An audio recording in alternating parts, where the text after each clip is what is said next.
and welcome to the Sports Pre-Participation Physical Educational Module. In this video module, we will cover several sections on how to approach the patient when thinking about the Sports Pre-Participation Physical Exam. This section is section 1 and will cover the overview of what a sports PPE entails. Before we get started, we want to take the opportunity to welcome you and to introduce our faculty. Hello and welcome. I'm Christina Gonzales. And I'm Angelica Urbina. Together, we have over 30 years of experience as physician assistants. We are also dedicated PA faculty members committed to educating the next generation of healthcare providers. In this unique educational module, we will guide you through conducting effective sports pre-participation physical exams. We're excited to share our knowledge and expertise with you, ensuring you are well prepared for this essential aspect of sports medicine. Thank you for joining us. Let's get started. So thank you for that warm welcome. Today we just want to talk about sports PPEs. Now, you might be at a place where you know a little bit about physical exam skills. Maybe you worked in a clinic before or have worked with patients in the past, but this video module really wants to target the sports PPE. And so first off, we want to tell you what this is about. It's designed specifically for PAs or PA students to enhance their skills and their knowledge in conducting PPEs. Now, we know that a sports PPE is a very targeted exam, and so we really want to take the time to demonstrate these exams and teach you what to look for. The purpose of this is really to prepare PA students or PAs to equip you with the necessary skills that you'll need to conduct a thorough and efficient sports PPE. And at the end of the day, we're really looking out for athletes' safety and their health overall. We understand the importance of PPEs and identifying medical issues and ensuring safety of participation in sports. It's the key. And really, we want to take this opportunity to educate our student athletes and provide valuable health education to parents as well, if possible, focusing on injury prevention and overall wellness. So what's the plan? Here's kind of what our sports PPE module looks like at a bird's eye view. So first off, we have this section, which is the introduction and the overview. Second section, we will cover reviewing the history portion of the sports PPE.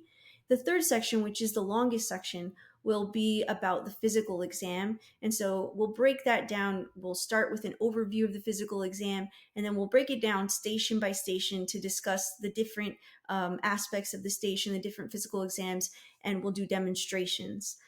Section 4, we'll talk about how the student athlete is checked out with the checkout provider. In section 5, we plan to kind of take you through some cases and some practical tips to kind of help see the module full circle. And then in section 6, we'll review and reflect on what we've learned. So let's get started. Who needs a sports PPE? Now, this is an important thing to think about. Basically, any student athlete, we live in the state of Texas, any student athlete or anyone that participates in other activities such as cheerleading, band, dance, all of these student athletes require a sports PPE. And typically this occurs in the middle school and high school population. The frequency at which we do this is usually annually, usually before the end of the school year or leading up in the summer to the new school year. And we always do it before the start of any sports season. In Texas, the UIL requires that each athlete have this physical exam done.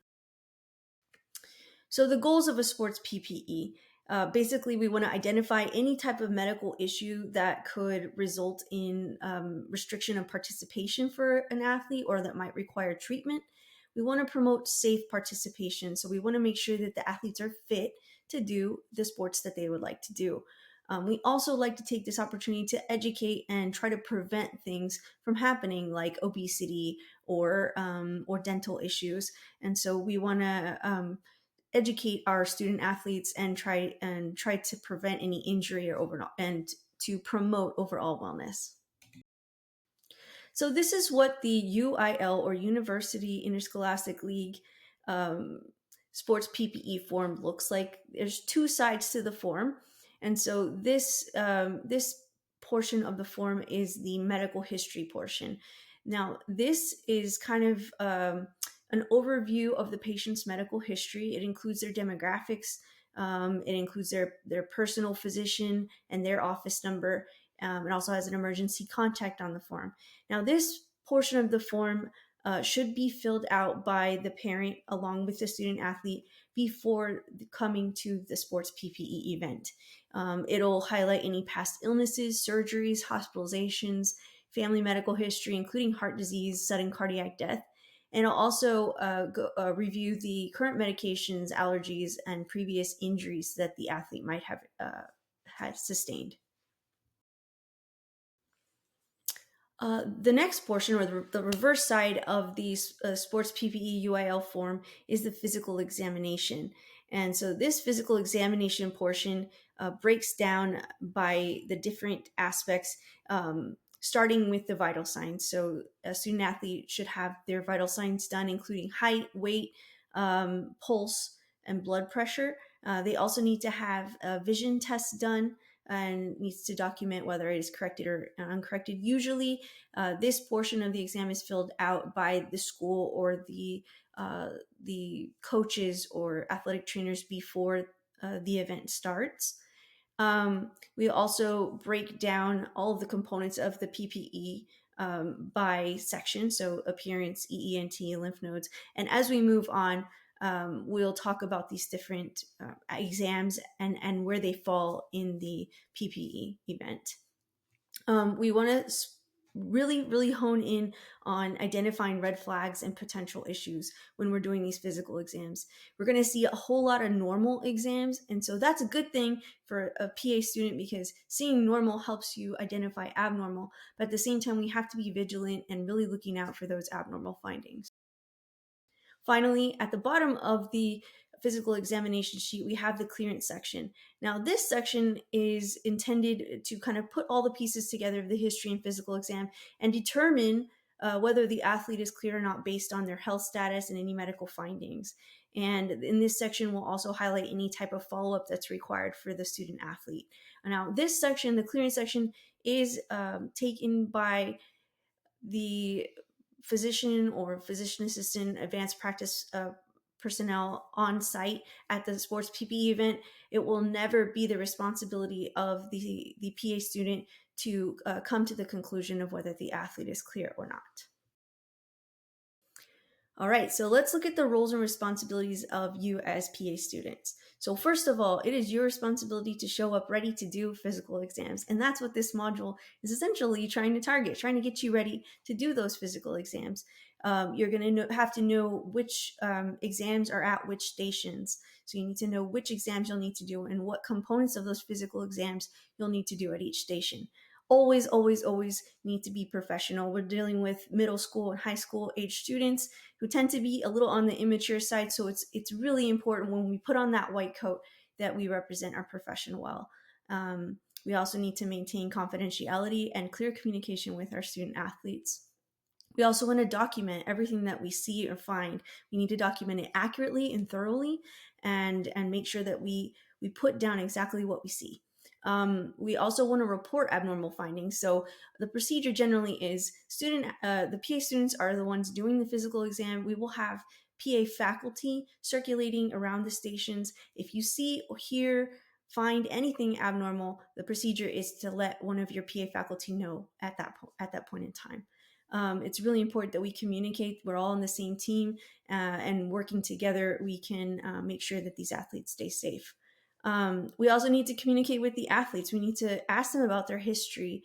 We need to tell them about any findings that we have. And if it's something really serious, then we need to let the checkout provider know as well. So it's really important to have a thorough and efficient exam. We're coordinating these events. It's a balance. So trying to push a lot of student athletes through these events at once, but we also don't want to miss anything that's crucial. So we have to have good teamwork, dedicated and prepared personnel to help these events flow smoothly. We want to keep the flow going. So you might have to be flexible with where you are and the kind of exams that you are required to do that day. We want to balance thoroughness again with efficiency. We want to give high quality care and really make sure that we detect any abnormalities. We also want to make sure we're all working as a team and coordinating. So we want to work with our PA faculty and our checkout provider. So this is kind of the typical layout for a sports PPE event. The location usually is held in the school gym if they have one, in plus or minus the school locker rooms. And we all work together. We know where the stations are. There'll be a kind of a billboard or a little paper indicating where the stations are, and there'll be a general flow. Most of the time, we have boys separated from girls just for the logical considerations. And in high schools, we usually do boys and girls on different dates just to avoid any confusion. The team members include our school support team, which is the coaches, the athletic trainers, any other staff. We have our PA students and our PA faculty, and then we have the checkout providers, which is usually a local physician or an APP. So going to this left side over here, looking at the flow. So before the day of the event, the event, we'll have parents, we'll send the UIL form home for parents to review. Now, these sports PPEs are free of charge to the student athletes. So it's a great thing to be able to provide this for our community. We want to make sure, though, that these forms are accurately filled out by parents prior to the date of the event. On the day of the event, the athletes will check in, they'll bring their form in. The support staff will check and make sure that the form is completely filled out and signed by their parent for consent, and then they'll perform the vital signs that we talked about earlier. After that, our team arrives usually in the afternoon, and we will staff all the different stations, and the student athletes will circulate through those stations, getting their various physical exams documented and done. And then at the end, the athletes will line up for checkout with the checkout provider, who will review all those findings and make a determination. So just to kind of wrap things up, the summary and key takeaways of this presentation, we talked about who needs a PPE. We said essentially any middle school, high school athlete. Athlete includes school sports, cheer, dance, and even band. Typically required annually or before the start of each season. We talked about the goals of the exam, really to identify these medical problems and promote safe participation in sports, as well as education and prevention. We also talked about understanding the UIL form. We looked at the front part, which was the medical history portion, and we looked at the back, which had the physical exam and the checkout section. And we talked about our student responsibilities. We need to maintain our professionalism and show up ready to be responsible for our station and our physical exam, to document any abnormalities and let our PA faculty or checkout provider know. So that being said, you will have a post-test comprehension quiz after this section to assess your understanding. And up next, we'll have section 2, which will review the patient history, the importance of a comprehensive medical history, of identifying these potential risks and conditions, of reviewing the components of the medical history form, and recognizing any red flags in the history. If you have any questions, please shoot us an email, and we'll see you in the next section.